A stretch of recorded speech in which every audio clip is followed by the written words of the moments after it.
The restaurant fell silent so suddenly that even the clinking glasses seemed afraid to make a sound. 3 men had surrounded the CEO near the center of the dining room. Their faces were hard, their voices low and threatening, and every customer in the crowded restaurant knew something was wrong. Waiters froze in place. Families stopped eating. A woman near the window quietly pulled her child closer. And at table 12, a quiet single dad who had spent the entire evening unnoticed, slowly pushed back his chair and stood up. Before we begin, if you believe kindness still matters, if you believe ordinary people can change lives, please take a moment to like this video, comment where you're watching from, share this story with someone who needs hope today, and subscribe to Single Dad Empire for more emotional and inspiring stories. The sunlight poured through the restaurant windows, filling the room with a warm golden glow. It was a beautiful afternoon in the city. Outside, people hurried through their busy lives. Inside, nobody knew they were about to witness something they would never forget. The quiet man at table 12 was named Marcus Whitfield. Most people who glanced at him saw nothing remarkable. He was a black man in a simple blue work shirt with rolled sleeves. His shoes were old. His face showed signs of exhaustion that only years of responsibility could create. What nobody knew was that Marcus had spent the last 6 years raising his daughter alone. Life had not been kind to him. After losing his wife during a sudden illness, Marcus found himself trying to be both father and mother to 6-year-old Nia. The grief nearly destroyed him. Bills piled up. Sleep became a luxury. Every day felt like climbing a mountain while carrying the weight of the world on his shoulders. But he never quit. He worked construction during the day. He delivered groceries at night. Every dollar he earned went toward keeping a roof over their heads and food on the table. Nia became the center of his universe. Whenever life knocked him down, her smile helped him stand again. That afternoon, Marcus had promised Nia a special lunch before her school recital. She was excited and nervous. She had practiced for weeks and wanted her father there to cheer her on. The restaurant wasn't fancy, but it was a rare treat for them. Nia sat across from him, happily coloring on a paper placemat while Marcus watched her with quiet pride. For a little while, life felt peaceful. At another table sat a woman named Vivian Sinclair. Most customers recognized her immediately. She was the CEO of one of the fastest-growing technology companies in the country. Business magazines called her a visionary. News programs regularly featured her success story. But behind the public image was a woman carrying enormous pressure. She had built her company from nothing. Every success had been earned through sacrifice. Every achievement had required courage. And recently, powerful competitors had begun attacking her business from every direction. Few people knew how much stress she carried every day. Vivian had chosen this restaurant because she wanted a rare moment away from meetings, reporters, and investors. And here is something worth noticing about that room. 2 people sat only a few tables apart, and on paper they had nothing in common. One had a company, one had a toolbox, but both of them were carrying something heavy in silence, and both of them had learned to smile while doing it. The restaurant saw a wealthy woman and a tired working man. It did not see that they were in a way the same kind of person. She hoped for a quiet lunch. Instead, trouble arrived. 3 men entered the restaurant together. Their expensive suits could not hide their aggressive presence. The tallest one scanned the room before spotting Vivian. A cold smile appeared on his face. The 3 men walked directly toward her table. At first, most customers ignored them. Then voices began rising. The men leaned over Vivian's table. Their expressions grew darker. The atmosphere changed instantly. People sensed danger. The restaurant manager approached nervously but quickly backed away after receiving a threatening glare. The 3 men were not interested in conversation. They were there to intimidate, to humiliate, to force Vivian into a decision she clearly didn't want to make. If there is one thing that afternoon teaches us early, it is this. You never really know what the person at the next table is carrying. So be gentle with strangers. It costs you nothing, and it might be the only kindness they receive that day. One man slammed his hand onto the table. Another blocked her path to the exit. The third stood behind her chair. Customers looked away. Nobody wanted involvement. Nobody wanted trouble. Fear spread through the room. Vivian remained seated, trying to maintain her composure, but her hands trembled slightly. For the first time in years, she looked completely alone. Across the room, Marcus watched quietly. He wasn't searching for heroism. He wasn't looking for attention. He simply recognized something familiar. He recognized a person being cornered. He recognized someone facing overwhelming odds. He knew what helplessness looked like because he had lived with it. Nia looked up from her coloring book. Her small voice broke the tension. "Dad, is that lady okay?" Marcus looked at his daughter. Then he looked at Vivian. Then he looked at the frightened faces surrounding him. Something inside him made a decision. Slowly he stood. The movement was so simple that almost nobody noticed at first. But Nia did. And she smiled.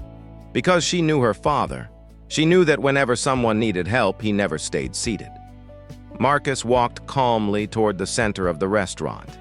His steps were steady. His expression remained peaceful. The three men barely noticed him approaching. They were too focused on Vivian. Then Marcus stopped beside the table. The room held its breath. The tallest man turned toward him, his face twisted with annoyance. He clearly expected Marcus to retreat immediately. Most people would have, but Marcus didn't. Years of hardship had taught him something powerful. When you've survived your darkest days, fear loses much of its control. The construction worker and single father stood his ground. Not aggressively, not angrily, just firmly. The confidence surprised everyone, including the three men. People began watching. Phones slowly emerged. The energy in the room shifted. The bullies suddenly realized they were no longer operating in shadows. Witnesses were paying attention. The pressure was no longer one-sided. I have thought about that moment many times, and I will tell you honestly what I believe. I don't think Marcus was braver than anyone else in that restaurant. I think he was simply the first to admit he was afraid and move anyway. Every other person there wanted to help. They were waiting for permission. He didn't wait, and that is the only difference between the man who stood and the people who stayed seated. Sometimes courage is not a rare gift. It is just a decision made 3 seconds earlier than everyone else's. For several tense moments, nobody moved. Nobody spoke. Outside, traffic continued. Inside, time seemed frozen. Then something unexpected happened. Other people started standing too. A retired firefighter rose from his table. A teacher stood beside him. Then another customer. Then another. One by one, strangers found courage because one ordinary father had found his first. The three men looked around. The restaurant was no longer full of frightened observers. It was full of united people. The advantage they thought they possessed disappeared. Bullies thrive on isolation. They struggle against solidarity.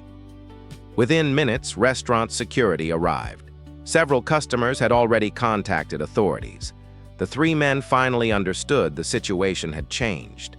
Without achieving their goal, they left. The tension vanished as quickly as it had arrived. Conversations slowly resumed. People exhaled. Some even applauded. Vivian remained seated for a moment, visibly emotional.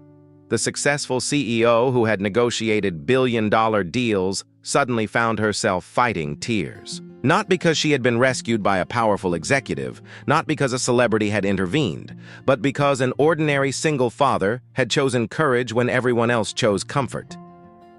Marcus quietly returned to table 12. He wasn't seeking recognition. He simply wanted to finish lunch with his daughter. But Vivian approached before he could sit down.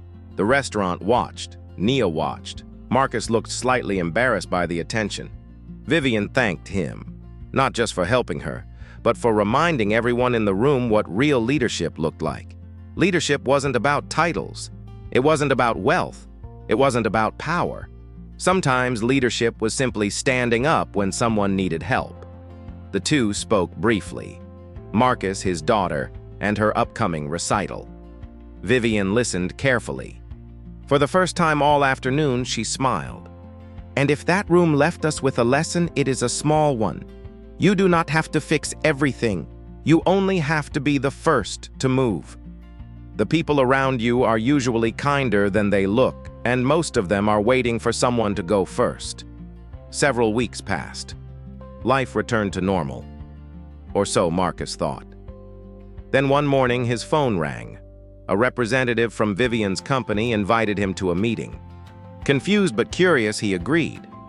When he arrived, he discovered something incredible. Vivian had created a new community initiative focused on helping single parents gain flexible employment opportunities. She wanted Marcus to help shape the program. She explained that his courage had inspired her. His story had reminded her why success mattered only when it improved lives. The initiative eventually helped hundreds of struggling mothers and fathers. Families found stability, children found security, parents found hope, and Marcus discovered that one small act of courage could create ripples far beyond what anyone imagined. Years later, Nia would tell people about that afternoon. She wouldn't talk about the CEO. She wouldn't talk about the threatening men. She would talk about her father, the quiet man at table 12. The man who stood up when standing up was difficult. The man who taught her that courage doesn't belong only to heroes. It belongs to ordinary people who choose compassion over fear. And before we reach the end, I have a special request. Comment kindness creates courage if you believe one good person can inspire an entire room to do the right thing. As the sun set that evening years ago, Marcus and Nia left the restaurant hand in hand. They weren't rich. They weren't famous. They didn't know their lives had just changed forever. But they carried something far more valuable. They carried proof that one act of kindness can awaken courage in strangers. One act of courage can protect someone in need, and one ordinary person can inspire an extraordinary future. And notice who was really watching that day. Not the cameras, not the crowd. A 6-year-old girl learning what kind of person her father was. Children rarely remember what we tell them. They remember what we did while they were sitting across the table. So live in a way you would be comfortable having them repeat. If this story touched your heart, please like, comment, and share it with someone who needs encouragement today.